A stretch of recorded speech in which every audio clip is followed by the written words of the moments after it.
sahabat dokter, hari ini kita mau bahas tentang deteksi dini kanker payudara. Sebelumnya jangan lupa like, subscribe, komen, serta nyalakan notifikasinya ya. Kanker payudara adalah keganasan yang berasal dari sel, saluran kelenjar, serta jaringan penunjang payudara. Kanker payudara masih merupakan kanker dengan peringkat pertama di dunia. Di Indonesia, berdasarkan data Globocan tahun 2020, jumlah kasus baru kanker payudara mencapai 16,6% dari total keseluruhan kasus kanker di Indonesia.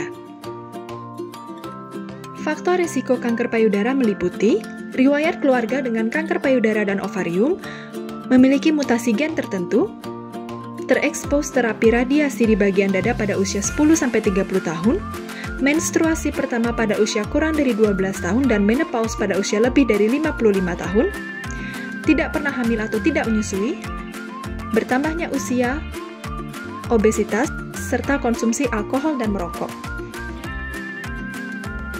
Terdapat beberapa jenis pemeriksaan payudara. Yang pertama, sadari atau pemeriksaan payudara sendiri. Sadari dilakukan sejak usia 20 tahun dan dilakukan setiap 1 bulan sekali, 7 hari setelah hari menstruasi pertama. Atau pilih satu tanggal yang sama setiap bulannya bagi yang memiliki siklus menstruasi tidak teratur atau bagi yang sudah menopause. Yang kedua, sadanis. Sadanis atau pemeriksaan payudara klinis adalah pemeriksaan yang dilakukan oleh tenaga kesehatan terlatih. Dilakukan setiap 1-3 tahun sekali untuk perempuan berusia 25 hingga 39 tahun dan 1 tahun sekali untuk yang berusia 40 tahun ke atas. Yang ketiga, USG dan mamografi. Untuk wanita berusia di bawah 40 tahun, digunakan USG payudara. Untuk wanita berusia di atas 40 tahun, digunakan mamografi. Mamografi dilakukan setiap 1 tahun sekali dan menjadi tiap 2 tahun sekali pada usia 55 tahun ke atas. Screening bisa dilanjutkan hingga usia 75 tahun atau lebih jika angka harapan hidup orang tersebut panjang. Nah, sekarang dokter mau bahas lebih dalam tentang sadari ya. Sadari dapat dilakukan setelah mandi atau sebelum tidur. Langkah pertama adalah inspeksi atau pengamatan.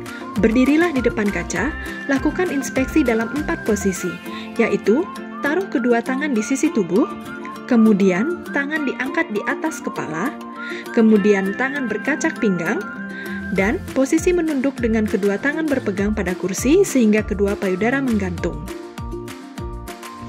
Amati ukuran dan bentuk payudara. Sedikit perbedaan antar payudara adalah normal. Amati apakah ada benjolan, kemerahan, kulit yang menebal disertai pori-pori yang terlihat jelas atau seperti kulit jeruk, dan juga kulit yang cekung, berlesung, atau dimpling. Amati pula bagian puting, apakah ada kemerahan, luka, cairan yang keluar, atau puting yang tertarik ke salah satu sisi. Langkah kedua, perabaan.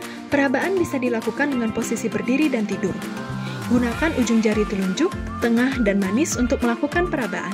Tekanlah jaringan payudara dengan kuat pada tulang rusuk setiap kali melakukan perabaan.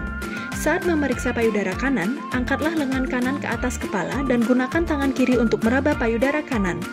Begitupun sebaliknya. Jika posisi tidur, taruhlah bantal di bawah bahu pada sisi payudara yang akan diperiksa. Hal ini akan mempermudah perabaan karena jaringan payudara akan tersebar merata.